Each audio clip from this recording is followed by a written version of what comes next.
Excelência, Sr. Ministro da Administração do Território, Excelência, Sr. Governador da Província de Luanda, anfitrião deste fórum, ilustres membros do Executivo, ilustres governadores provinciais, caros administradores municipais, dignos convidados, minhas senhoras, meus senhores. O balanço da ação governativa referente ao mandato 2017-2022 demonstrou que o conjunto de iniciativas do Executivo, sobretudo nos domínios do desenvolvimento local, corresponderam de um modo geral aos anseios da população, embora nem todos os projetos tenham sido concluídos. Por esse motivo, merecemos o voto de confiança da maioria dos cidadãos eleitores que compareceram às urnas para continuarmos a dirigir os destinos do país durante o presente mandato. Esse voto de confiança deve resultar numa maior prontidão para o trabalho, em mais audácia e perspicácia na busca de soluções para resolver os problemas da população, assim como numa melhor interação e comunicação com os munícipes, com as organizações da sociedade civil, com as igrejas, com os empresários e outras instituições privadas, ouvindo-os e acolhendo as suas ideias e iniciativas que contribuam para a garantia da paz social e do desenvolvimento econômico e social das comunidades. Caros participantes, os desafios da governação local no contexto atual reclamam uma nova forma de ser e de estar do Estado. Por isso, estamos a trabalhar no sentido de termos uma administração pública mais ágil, mais desconcentrada, para que possamos administrar melhor o território e implementar projetos que mais se adequam às reais necessidades e prioridades das províncias e dos municípios. Nessa perspectiva, os departamentos ministeriais devem se focar cada vez mais na sua missão de conceber e propor as políticas públicas, capacitar os órgãos locais para as executar, supervisionar a sua implementação, assegurar o cumprimento dos objetivos preconizados e limitar-se a executar apenas os projetos cuja dimensão e complexidade o justifiquem. É chegado o momento de implementar-se uma desconcentração administrativa e financeira efetiva que transforme os municípios no centro do desenvolvimento nacional, a qual venha a ser a antecâmara fiável e segura para a institucionalização do poder local autárquico. O processo de desconcentração administrativa e financeira conta com assinaláveis ganhos, designadamente no domínio da autonomia financeira das administrações municipais, através do mecanismo da arrecadação e retorno célere da receita pelo portal do município, estando em curso o retorno do imposto predial aos municípios nos termos do novo Código do Imposto Predial. O principal instrumento em que deve ficar refletida a visão estratégica de um amplo aprofundamento da desconcentração administrativa e financeira deve ser o Orçamento Geral do Estado para o exercício econômico de 2023, bem como nos orçamentos dos anos seguintes. A desconcentração financeira é uma condição imprescindível para que os municípios tenham real capacidade de dar respostas satisfatórias às necessidades dos cidadãos e das empresas. Precisamos trabalhar mais no processo da arrecadação de receitas municipais, explorando o enorme potencial que existe em todos os municípios. Os municípios têm que fazer mais e não ficar apenas à espera da receita proveniente da administração central. Devem promover o desenvolvimento local efetivo, prestar melhores serviços e criar condições para a atração do investimento privado. Quando lançamos o Plano Integrado de Investimento nos Municípios, PIM, em 2019, reinava o ceticismo sobre a capacidade técnica e o grau de preparação das administrações municipais para implementar satisfatoriamente esse plano. Os 2.689 projetos, dos quais 869 encontram-se concluídos e 669 com uma execução física acima dos 70%, os mais de 30 mil postos de trabalho temporários gerados só vêm confirmar o quão infundada foi nossa relutância em não transferir há mais tempo mais poderes aos municípios.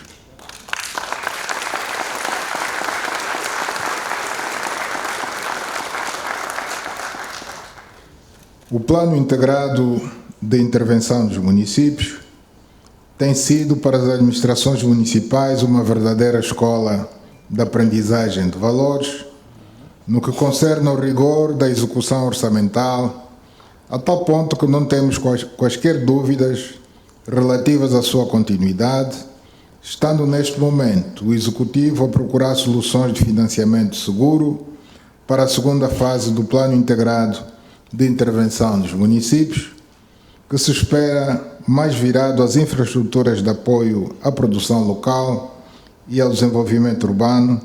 em função do perfil e do potencial de cada município.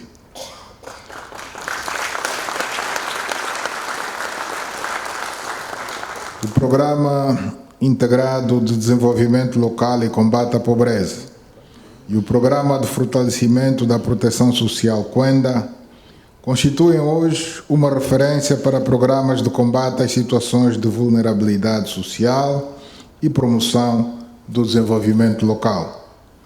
Temos cadastrados até o momento 835.365 agregados familiares em 56 municípios e 8.396 aldeias, tendo sido desembolsados até o presente pouco mais de 30 mil milhões de kwanzas. O Quenda não deve ser visto como um mero programa de assistencialismo estadual, tendente a gerar dependência dos beneficiários em relação ao Estado. A prática tem demonstrado que os beneficiários investem parte do dinheiro das transferências sociais monetárias em pequenos negócios locais. Em função dos resultados obtidos, o Executivo afirma o compromisso da continuidade do programa e da sua extensão para mais municípios, dando maior relevância à componente da inclusão produtiva. Minhas senhoras, meus senhores, essa dinâmica de desenvolvimento só é possível se todos compreendermos a necessidade imperiosa de tornar o município no centro do desenvolvimento nacional e na unidade primária de organização do território, aumentando a sua capacidade de intervenção, de tal sorte que as questões locais sejam resolvidas localmente. É com essa visão que o Executivo decidiu submeter à Assembleia Nacional a proposta de lei da nova divisão político-administrativa do país, cuja aprovação resultará na criação de mais 2 províncias a surgir da divisão das atuais províncias do Mochico e do Cuando-Cubango. O país passará a ter um número de municípios muito acima dos atuais 164, o que pensamos ser recomendável, tendo em conta a grande extensão do nosso território nacional e as projeções sobre o crescimento da população. Com esses ajustamentos na divisão político-administrativa do país, pretende-se promover o desenvolvimento harmonioso do território nacional, reduzir as assimetrias locais e administrar de modo mais efetivo e pleno cada parcela do nosso país, colocando os órgãos de gestão dos municípios mais próximos do cidadão. Os munícipes demandam mais e melhores serviços, sendo nosso dever e obrigação, enquanto servidores públicos, compreender as suas legítimas aspirações e adaptar o nosso estilo de trabalho e de organização para melhor responder aos desafios,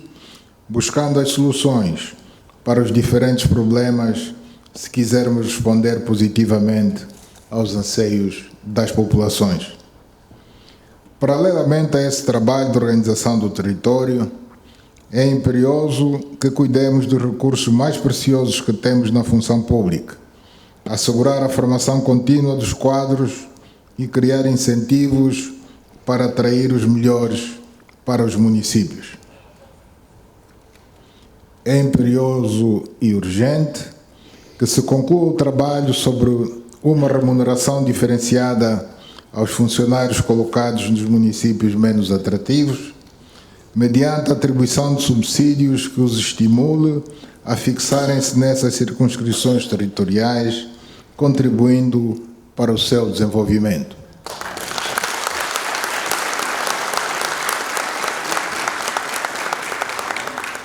Caros participantes, a melhoria do índice de desenvolvimento humano da população depende em grande medida do investimento que fazemos na educação e na saúde. Por essa razão, apesar das dificuldades financeiras que o país tem atravessado, o Executivo continua a apostar na admissão de profissionais da saúde e da educação. Esse esforço vai continuar, assim como devemos continuar a apostar na construção de escolas e unidades sanitárias de proximidade. Entretanto, a nossa grande aposta nesses dois setores, bastante relevantes para o desenvolvimento do país, deve continuar a ser a formação inicial e contínua dos professores e dos profissionais de saúde em centros especializados de referência e a melhoria contínua das suas condições de trabalho para que possam prestar com mais brilho o seu trabalho. É também fundamental dedicarmos uma atenção especial à gestão das cidades, bairros, vilas e aldeias e promover o desenvolvimento urbano dos municípios, começando pela elaboração dos planos diretores municipais, de modo a disciplinar a utilização dos solos para fins diversos, mas particularmente para a habitação e para a produção de bens alimentares. O Executivo tem em curso várias iniciativas que visam aumentar a capacidade interna de produção de bens e serviços, como é o caso do Planagrão. No entanto, persistem algumas barreiras na implementação de projetos de investimento privado que devem ser removidas para que possamos promover a empregabilidade nas comunidades rurais e não só. Os governos provinciais e as administrações municipais devem ser os principais facilitadores do investimento privado nos seus territórios, criando as condições objetivas para que os empresários privados possam, com a observância da lei e respeito pelo ambiente, implementar projetos que concorram para o aumento da produção interna de bens e serviços e da oferta de empregos. As províncias com potencial agrícola devem dispor de uma estratégia de otimização das terras ociosas e facilitar o acesso a elas pelos investidores que possuam projetos viáveis para a produção de alimentos, sobretudo para o cultivo de grãos e de gado bovino. Só agindo de modo consistente conseguiremos garantir a segurança alimentar e nutricional da população e equilibrar a balança de pagamentos do país. Caros convidados, o Fórum dos Municípios e Cidades de Angola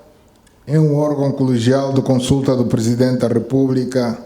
que visa promover e dinamizar o desenvolvimento comunitário do país. É uma oportunidade de diálogo e de troca de experiências entre os gestores públicos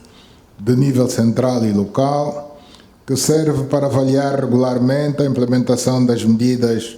de políticas adotadas no âmbito da reforma da administração local do Estado. Felicito todos os funcionários envolvidos na organização desta 8ª edição e incentivo os convidados a participarem ativamente na discussão dos pontos constantes da agenda de trabalho. Este fórum ocorre numa altura em que os municípios ocupam mais espaço na vida política, económica e social, em que têm mais intervenção e estão efetivamente a contribuir para alterar o nosso paradigma de governação, estimulando a uma maior participação da administração local e uma redução na medida do recomendável da intervenção da administração central do Estado. O lema do fórum é bastante feliz. A vida faz-se nos municípios. Entretanto, para que o mesmo seja mais do que meras palavras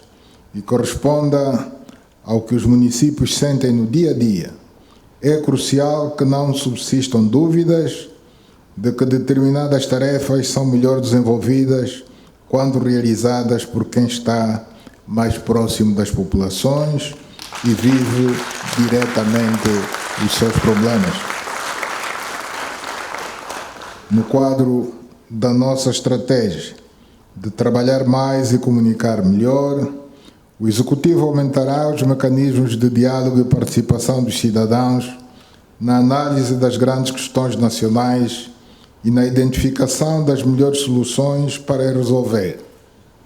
Trata-se de uma iniciativa que visa democratizar mais a governação e promover a cidadania ativa e participativa dos cidadãos, de modo a estimular a competição saudável entre aqueles que conseguirem ter menos lixo, ruas e passeios em bom estado, praças e jardins públicos atraentes, edifícios pintados, quadras desportivas e outros espaços para a prática desportiva e lazer dos munícipes, entre outros itens a definir, lança o reto da institucionalização do prémio Melhor Cidade, Melhor Município, uma forma de promover e reconhecer o mérito e a excelência na gestão dos municípios e das cidades do país. Com essas palavras, declaro aberta a 8ª edição do Fórum dos Municípios e Cidades de Angola 2022 e desejo os melhores êxitos no decorrer dos trabalhos. A vida faz-se nos municípios e muito obrigado pela vossa atenção.